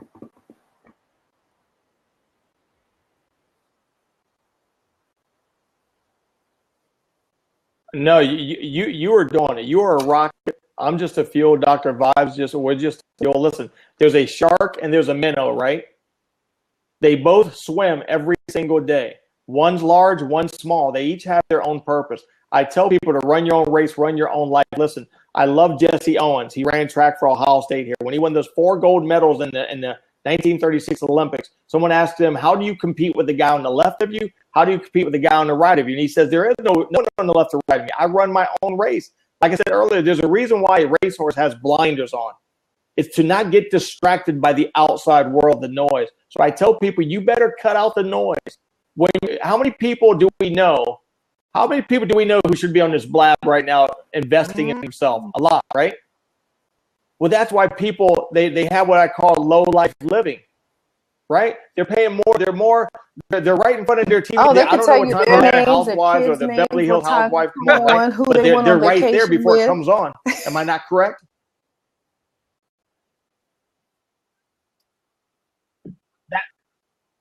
That's right. And those are usually the people at work. You know, we heard it today. Me and my 15-year-old niece were going into Home Depot, and there's two girls coming out. What are they doing? Gossiping. And I said, Casey Marie, when you hear people doing that, you need to go the other direction, because if you're a solid gold trash can soaked in between two trash cans, over time, I guarantee you, you will become that trash can because of who you are surrounded by. You got to pull the weeds out of your life. You got to get rid of those people who are toxic. You have to get rid of the weeds. Pull the weeds. You pull them out of your grass. You pull them out of your garden. Pull them out of your life. And those are called human beings who are toxic. It's no myth. I can take someone right now, and if they would live with me for 6 months to a year, I could turn their life around. Because all I'm going to do is put them in a better environment, a learning environment, a positive environment, and they will become I go something. and I speak with youth and mentor youth, and I do work in South Africa. And one of the things that I find different with the kids there is it's an interesting dynamic, because they're experiencing a lot of the things that our kids here are experiencing, where like a whole generation of parents have died because of AIDS, because of drugs, because of apartheid. And so now they don't have people who are listening to them.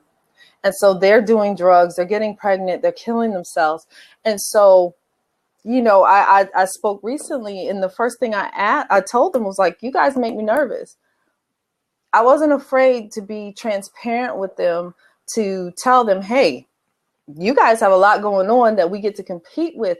But what I want you to know is that everything in your life, no matter how it looks, is always a choice. And I think that's one of the things that we forget, especially in our American society. We've created a victim society where it's always somebody else's fault. It's your mom's fault. It's your dad's fault. And yes, your parents do play a hefty role in how we develop. That's right. But when we don't tell kids from a young age that they have a choice, then that's when they start to fall down. I have 3 kids, and I raised them all. Listen, it's always a choice. You can choose how this is going to go.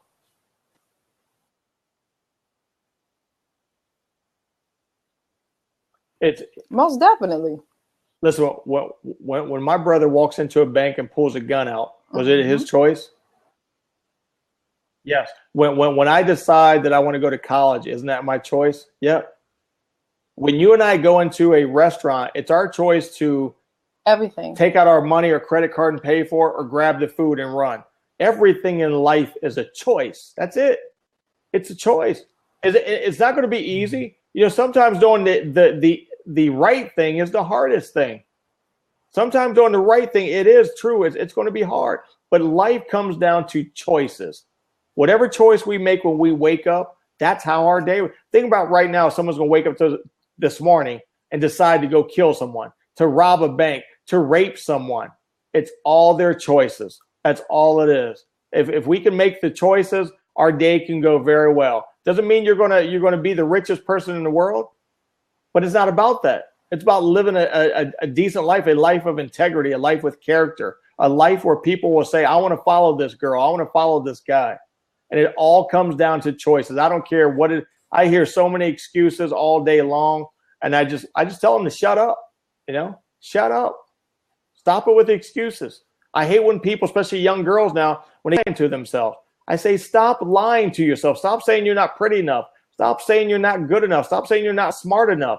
Stop lying to yourself, because if you don't believe in the reason I believe I'm speaking all over the world now, people want me to speak, is because at 50 years old, I finally love me. I love me. I'm the most confident dude in the world now. I'm the most confident dude in the world. And my wife is sitting there after 28 years. We grew up together. Dr. Vibe knows I said it earlier that I never asked her to marry me. She don't even want to be around me no more because I'm so confident when I speak to people. I can stand in the middle of Times Square right now. When my book comes out, listen, when my book comes out, I'm going to Times Square. And you will see me on the news somewhere because I'm going to just hold my book up. I'm going to hold my book up. I've already contacted some media people. You're going to see me. You're going to say, is that my fat white brother in Columbus, Ohio? Is that him on the news? Because I'm going to stand up and hold my book and show it to the world. I'm going to show the world my book because I'm confident. I love me some me. And I tell young people, until you love yourself, listen, it's not being cocky. It's not being cocky. It's called self-love. It's called self-love. When you love yourself, because if we don't love ourselves, how can we expect other people to love us? If we don't respect ourselves, how can we expect other people, total strangers, to respect us if we don't respect ourselves? Right? If you don't respect yourself enough to not show the crack of your butt, how do you expect other people to respect you? Right? If you're a girl that's 400 pounds and you're wearing my 9-year-old daughter's niece's clothes, you're not respecting yourself. All the time. And I know you've seen it before, right, It's crazy. Tiffany? You've seen it. Dr. Vibes. And I just want to go to that young girl, that young boy, and say, come on, really? You're stretching out. You can see your underwear line. You can see whatever line. Come on, respect yourself. Respect. Just put a little bit looser stuff on. So it comes down to self-worth and self-love. You got to love yourself. Is a key. But one of the things I find is that so often kids are not receiving love from the people who are supposed to love them. So they don't even know what that looks like. They don't even know what it means. And I know I always have a joke. I always tell people I don't even like kids, but kids love me. Right. My house is always the kid house because my kids know I'm always going to be honest, I'm always going to be fair, and I'm always going to be caring. I've taken in more kids than I've had on my own.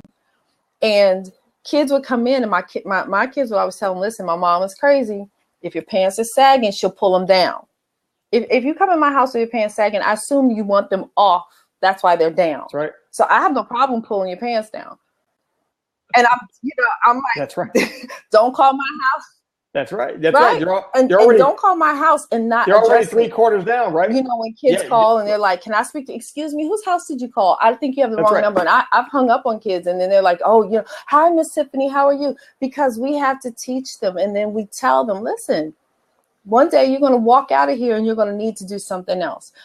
My youngest is 14; he'll be 15 next month, and I'm like, "Listen." Integrity. I've taught you about integrity since you've been little. But the one thing you need to understand is what legacy do you want to leave behind your name? When you're not in this room and nobody's watching you, what will you do? Like, that's integrity. If you do the right when nobody else is around, then you got it. If people look at you and think you're a liar, or they think that you're a thief, how are you going to feel good about yourself if you're building up this kind of credential? So you need to decide what your narrative is. You get to choose what your story is. Don't let anybody else choose your story. So if I view you as a liar, it's because that's the narrative you gave me. Big dreamer. I want you to share about integrity. Yes.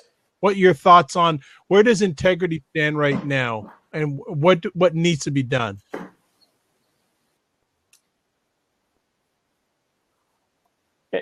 Integrity is when I spoke to in Detroit last weekend. Dr. Vibe, I was in the hospital with another foot problem where I could have lost my leg. I lost part of my foot 3 years ago.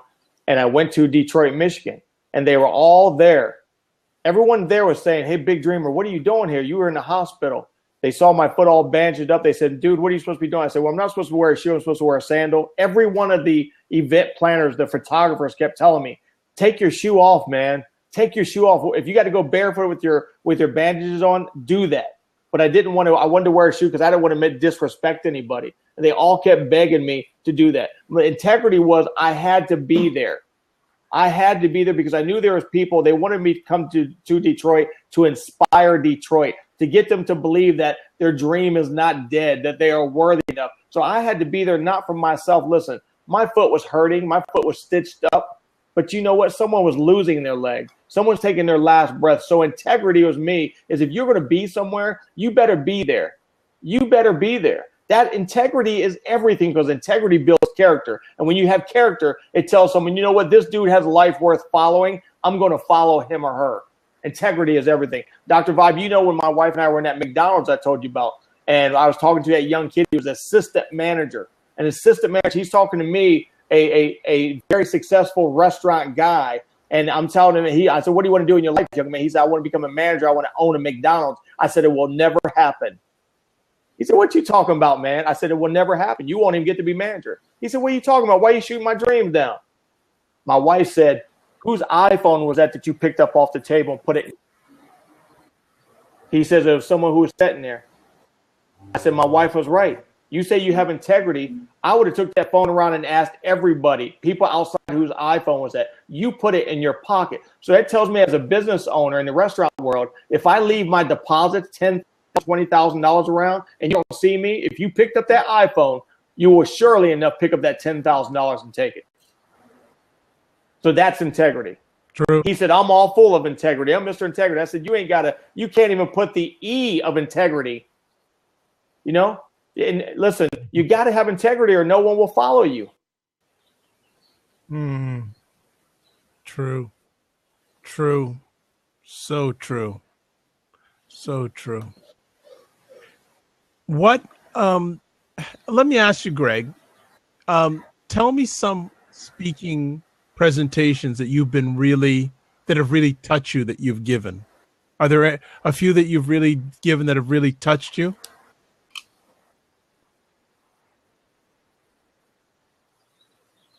My speeches. You can't hear me. I don't think you can hear me. My two main speeches is called. Can you hear me, Greg? Yeah, I can hear you a little bit. My two main signature speeches called "I'm Possible." I'm possible, because when Miss Rivers pulled me out of that principal's office on my first day of high school, and my principal said, "You're number 13. That's not a lucky number. It's impossible." Miss Rivers told me that if I took those first two letters and shift them to the left, it tells me that I'm possible. So when I give that speech, "I'm possible," it gets me kind of teary-eyed. It gets me emotional. And my second one is "Step into your dreams," because everyone has a dream, right? Everyone has a dream. Whoever made those babies with Tiffany, he had a dream to be with her, right?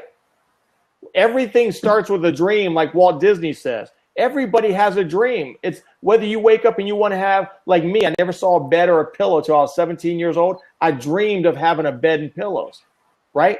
Now, when my wife and I feed 200 families a month in Central Ohio, my dream is, how do we get to 500? How do we get to our goal is 10,000 families a month.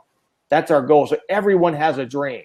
So my two speeches are called "Step into Your Dreams" and "I'm Possible." Those are two things that get to me, because it's about my life and it's about inspiring people. See, I tell people I don't do motivational speaking.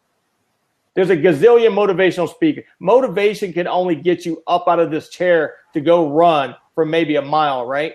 You have to inspire someone. When you inspire someone, now they become inspired to inspire other people. So I tell people, you better inspire people, not motivate. I can clap and motivate. You know, when I talk to football teams, they can go out there, but after they get that first hit, guess what? They better be inspired, because that motivation will like Mike Tyson said, everyone has a plan until they're punched in the face. So motivation moves you for an hour or maybe a day. Inspiration inspires you to make a change in your life and someone else's life. Wow. Tiffany? Yes. Yeah. I mean, I agree, because it's funny because they call me a spiritual gangster, because I believe in right now, part of my purpose is in helping people unify the mind, body, spirit, to understand that they're not separate. And when one raises, the other raises, but it's important to, connect them. And I always tell people, listen, I don't do church services. Church services are what you do to get that jump in your spirit for a moment. Then you go have lunch and you go home, and that's it. I want you to leave and not only be inspired, but be inspired to action. Because it didn't work if you don't act. If there's nothing behind it, if you don't feel like, oh, I'm gonna go out and change my life, or I'm gonna change somebody else's life, then there's nothing to go behind it and make it happen. So even when I do live events and workshops, one of the things I do is a mandate. Okay, how are you going to go and apply this in your life? How are you going to go and share this with other people now? bite off my That's stuff. right. Go ahead. Doctor, you guys see this young man right here? Yep. He's one of my students. Yep. I grew up with this Paw. He's wearing my shirt that says "I'm possible." That young man's now in Atlanta, Georgia. He'll be going to school pretty soon, to college. He won't be going to jail. He won't be going to jail like his uncle or his daddy did. He's going to college, and he's wearing my shirt "I'm possible." See, I don't motivate him. I inspired him. Mm-hmm. And I tell people like this. Here's my brother. I tell everybody about T. Wayne Gatewood, the builder. If you can, let's see. Yep. Yep. That's my brother who gave up tons of money to reinvent himself to become the builder of children's lives. He's the man who came to my name, the Big Dreamer, because he heard people call me that. You know, we celebrate his death, a year of death on the 29th. This man fought cancer for 9 years. This man was a Les Brown Platinum speaker. He moved you. I encourage everybody to go see T. Wayne Gatewood, the builder. Just Google his name. This is my brother. This is the man. He didn't motivate. He inspired. He inspired. This man right here was Dr. King, Malcolm X, Spike Lee, Barack Obama, Gandhi, all in one. All in one. This man called me when he was dying, getting chemotherapy, asking me, where's my hat at? Where's the Big Dreamer book at? Are you working with Donna? Are you doing this, Greg? Are you speaking? And I would say, what are you doing, man? You're in the hospital. You need to rest. He says, no, I need to put my foot up your butt because even successful people can become lazy. So this man right here, he taught me not to motivate, but to inspire. Wow. To inspire. I hate when people, if you look, everyone's a motivational speaker. You can ask my little nephew, Max, who's 7 years old. Max, what do you do for a living? I'm a motivational speaker, Uncle. Everybody. We can all Tiffany can motivate me. Tiffany can motivate me to go down and get on my treadmill, right? For tonight, she can. But if she inspires me, I'll get on that treadmill every day that I have to. I tell people all the time, don't speak to impress. Speak to inspire. Don't speak to impress. We have too many people like that. Speak to inspire the world because inspiration is what most people need. And those kids in Africa, they need to be inspired. Those kids who are grown up like me and my childhood friends, they need to be inspired, not motivated, inspired to make a change in the world, to make a change in themselves. That's what I want to show you guys one more thing. When I was in Detroit, let me see here. This young lady came up to me and she said, I heard you speak, Big Dreamer. And she wanted to speak to me. And I said, I can't speak to you. And she turned away. I said, I can't speak to you because I need to take a picture with you. This young girl, she wants to start a movement in Detroit. And I said, you don't want to start a movement. You've already started a movement. And she said, well, how am I already starting? I said, because you've got it in your mind. When you speak it, and I will never tell someone when they're going to be something, and they're not. Dr. Vibe, here's the two people, and I told you that I wouldn't dress up for I wouldn't slow down my speaking for TED Talk. Here's the two people I'm coaching that speak around the world. See, they wanted to get a picture with me, so I'm coaching them instead of speaking because I wouldn't slow down my speech. See, that's called not compromising. But when I show you this young girl, Candace, I'm telling you, this young girl is listen, they told me I would never speak. Here I am introducing the Tuskegee Airmen, two of their remaining survivors. But they told me I couldn't speak. They told me who's going to listen to me. But let me show this young girl, Candace. I'm telling you, this girl, get ready because when you guys hear this young girl, she is going to just change. She is going to change the whole world. And you guys talk about surrounding yourself with people. Here's my buddy Dupe. They said she couldn't be a teacher, but she owns her own teaching company. Yeah, I'm following her. I'm following her on Twitter. Okay. Yes, I'm following her on Twitter. Dupe is that's my sister. That's a phenomenal woman right there, and she's going to be another person that moves. Here's Candace. Can you see her? A little bit. Yeah, a little bit. Yeah, I can see her a little bit. Yep. That young lady is going to be, she wants to move Detroit. Can you see her good now? Yep. That young lady is going to move the world. She has people in her life telling her that she can't make a woman's movement. And I said, you're born and raised in Detroit. How's someone going to tell you can't do something? That's where the 3 automobile companies started. Are you kidding me? That's where Dr. Ben Carson, one of only 4 men who's ever operated on a baby's brain inside the mother's womb. Are you kidding me? Come on. That girl's going to move the world. And Tiffany kind of reminds me of her. When I look at Tiffany, if she had her hair all out, Tiffany would look like her. Well, that's funny because my hair actually did look like that before I put it on this bun to come on this blab. See? That's what I said. You remind me of her. Same skin tone and everything. So I told Candace, I said, you don't have to want to be a movement. You've already done it because everything you do it in your mind before you get there. Muhammad Ali said, I always saw me with the championship belt in the ring. He said, all I had to do was do the road work before I got to the ring.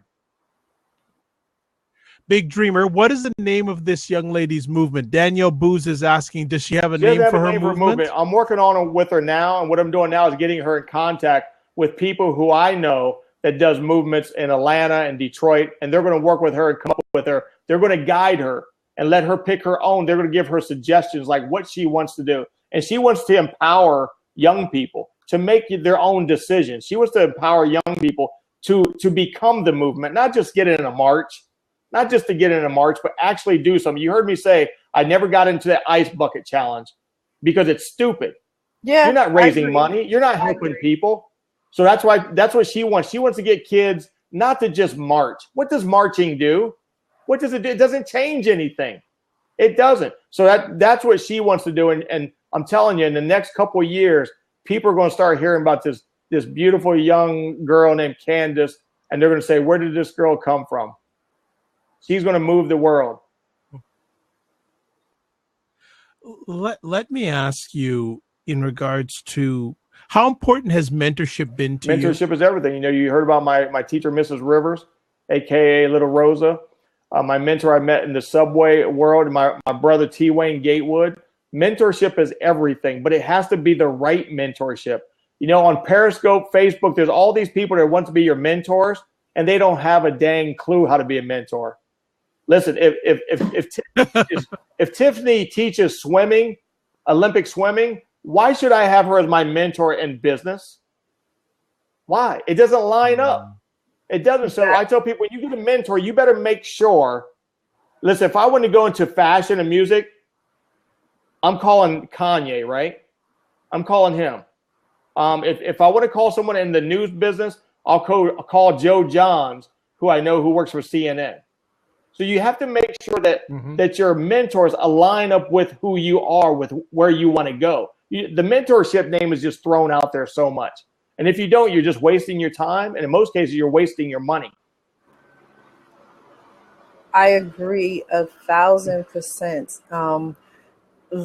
I have the hardest time following people.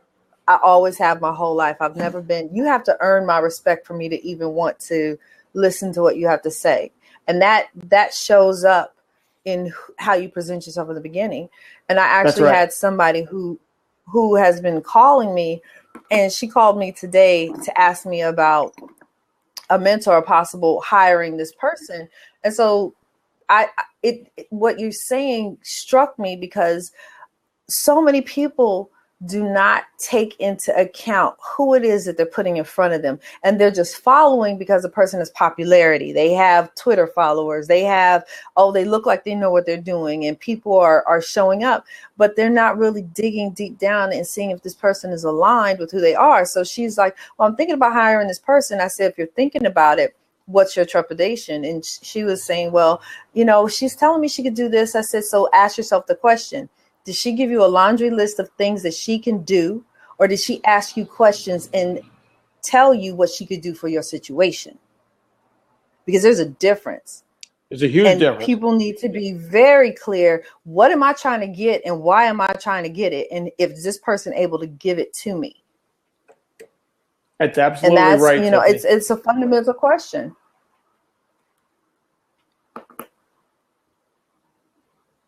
Yes, it is. And there's so many people on social.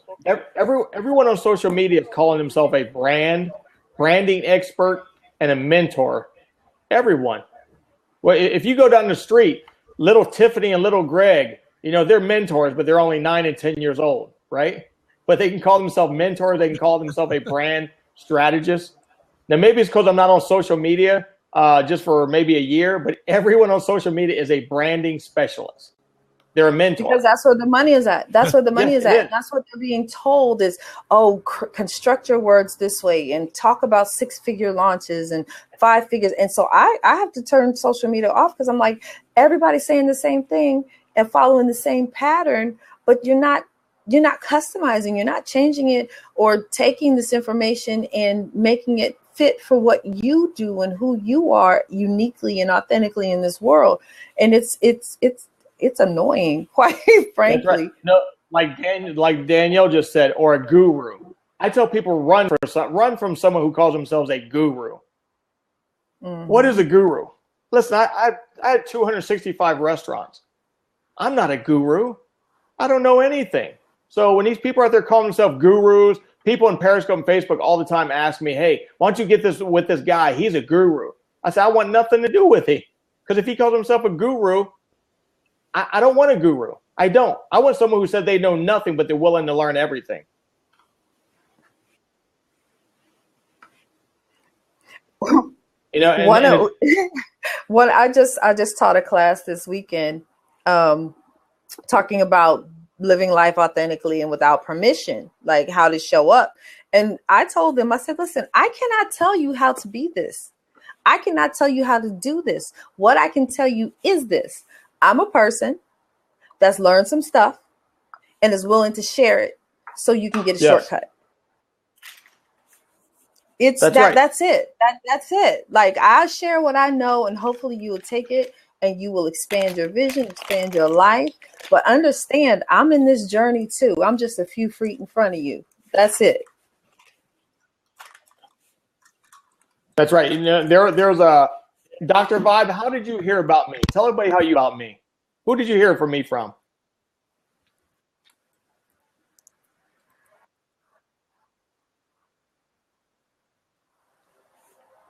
How did you hear about me?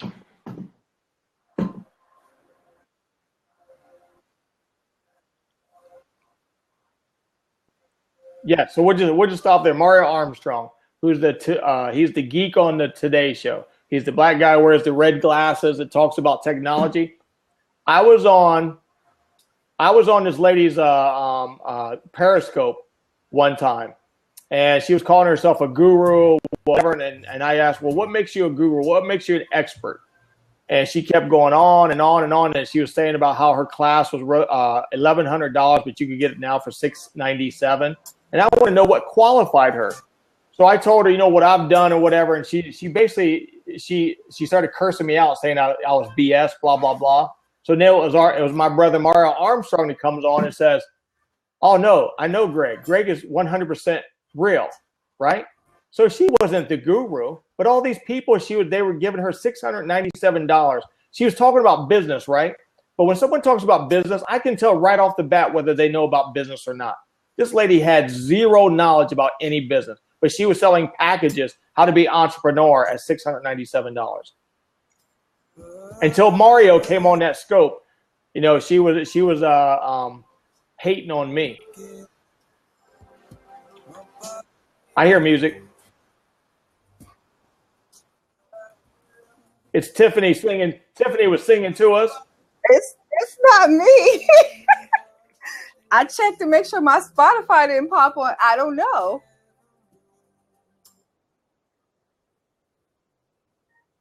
I don't know. That's crazy. I thought she was singing. You know, they say they'll tell you it's Mercury retrograde. I don't know.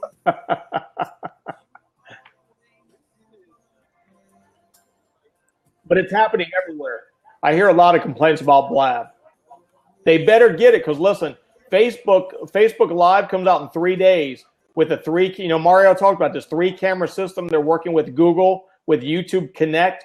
and they're going to have their own Blab pretty soon. And when they have it, they're going to knock it out of the park.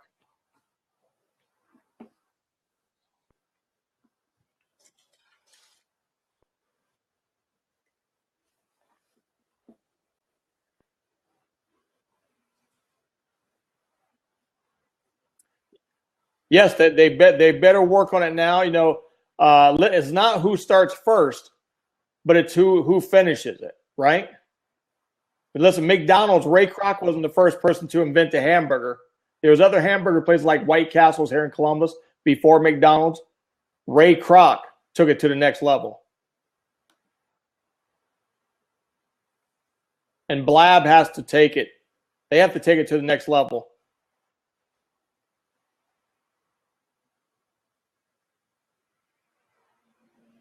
You're froze.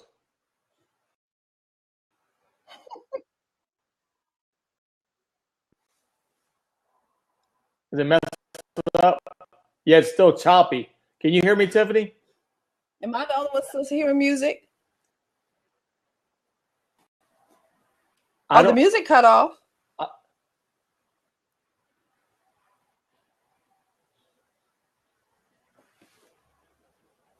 Yes, everybody get connected.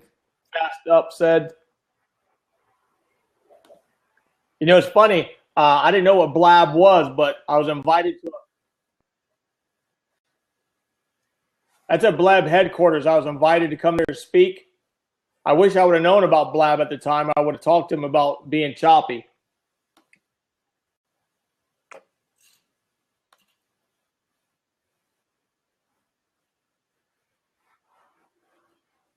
Yeah, let's do it again, man, once we figure it out.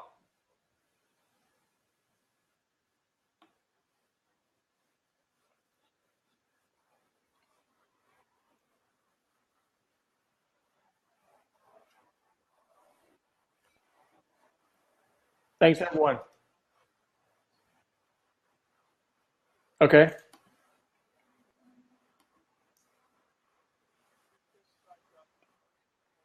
Please, everyone follow me at Periscope at The Big Dreamer. At The Big Dreamer on Periscope. And everywhere else, Greg Inspires. On Facebook at Greg Inspires, YouTube Greg Inspires, and Periscope at The Big Dreamer. And they can reach me at GregInspires.com. GregInspires.com and Greg Inspires at YouTube and Facebook.